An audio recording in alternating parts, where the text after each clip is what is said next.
Right, so the intention for this video is to talk about certain game mechanics instead of doing just build video. I will also talk about this build, but I'm pretty sure that in 3.0 this build will not be working anymore. It is going to be a long intro, so if you are in a hurry, check video description for info about this build and timestamps.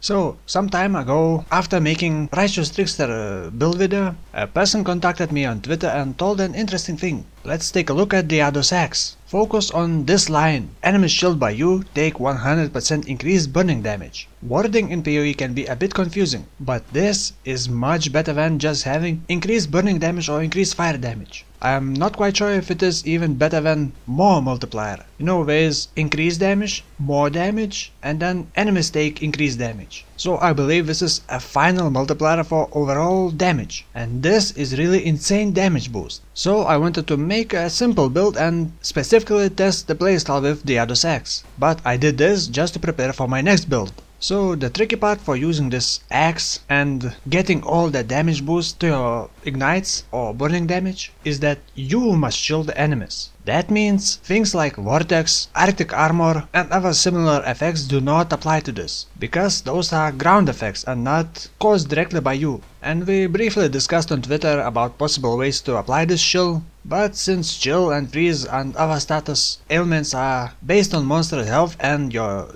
damage, the only reliable way to apply chill is to use the Dyadus axe in offhand, because as stated on the axe, chill enemies for 1 second on hit with this weapon when in offhand. And this means that we do not need to worry about enemy resistances or enemy health or our damage. As long as we hit with this weapon in offhand, we apply 1 second chill. So basically you need to dual wield these if you want the most benefit from burning effect. Also having 2 of these axes means enemies shielded by you take 200% increased burning damage. That is so freaking insane. It's like having 5 support gems with more multiplier. And this increase in burning damage is applied not only to ignites but also to Righteous Fire, also to Scorching Ray, Searing Bond and probably some other. But for now we are not gonna talk about that. So let's talk more about this build. Since I never really tried Taming and Emberwake combo, I decided to give it a go. And this is like the last chance to test double dipping before 3.0.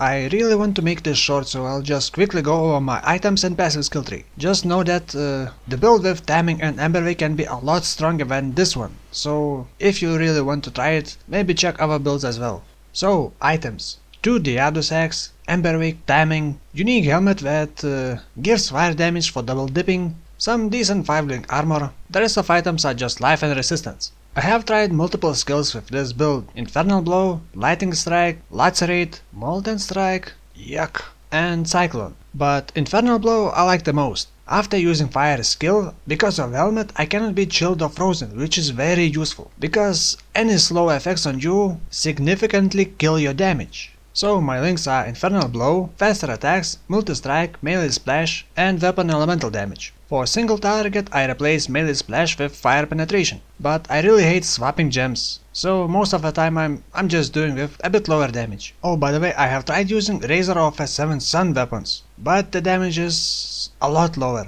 Next I have Leap Slam, Blasphemy with Flammability, Anger Aura, Blood Rage for generating frenzy charges, and it also gives me attack speed, which is very needed. Flame Golem for more double dipping, while Lightning Trap, low level cast and damage taken with Temporal Chains, which is also extremely important. This is the only time when I'm using Ancestral Protector instead of Warchief Totem. For extra damage it is linked with weapon elemental damage, added fire and faster attacks. So now let's take a look at the passive skill tree. I pick champion mostly for being tankier. Having Fortify all the time is very useful, and it also has some damage mods.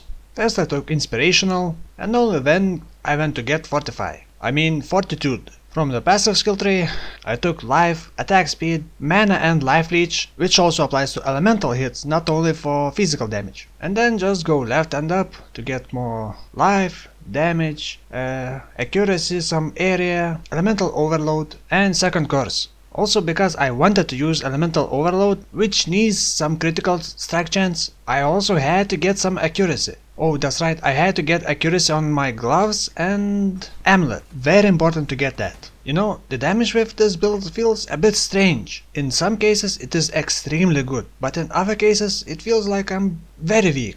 For example, in this clip you can see me doing Chateo map. It has 71% more monster life, but it doesn't really feel any harder. By the way, Temporal Chain plus Chill is extremely good. Chilled monsters become slower and Temporal Chains makes them even slower. So it is also a great defensive mechanic, but for that to take full effect you must basically face tank everything. Or use something like Lightning Strike to hit enemies from far away. I have been using Lightning Strike for quite some time and I really like this, but Infernal Blow wins. Well, for single target of course, Molten Strike would win, especially if you have Helmet Enchantment for extra projectiles. But I don't know why would you torture yourself by playing Molten Strike. So overall this build is really nothing too special. It's a bit tanky, but in some cases it is, well, weak. It is kind of funny that I can tank Esh Breachlord, but if I try to run away I die most of the time. So this build kind of requires you to take more risk.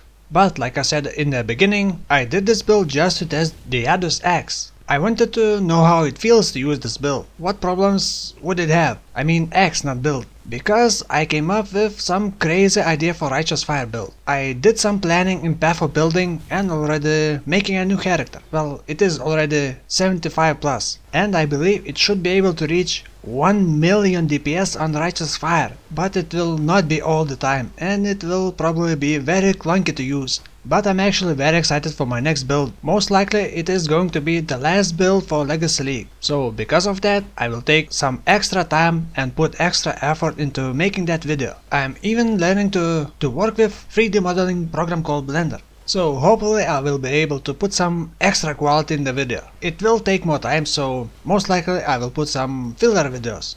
And lastly, I would like to thank all my patrons. Some of you may know I had 2 extra jobs beside YouTube and I quit one of them. Not because I didn't need the money, but just because I couldn't take it anymore. And as you know, there's a big mess with ads on YouTube, so my income has dropped dramatically. So having people who support you financially takes away a lot of stress. So thank you. Also thank you for watching and see you soon.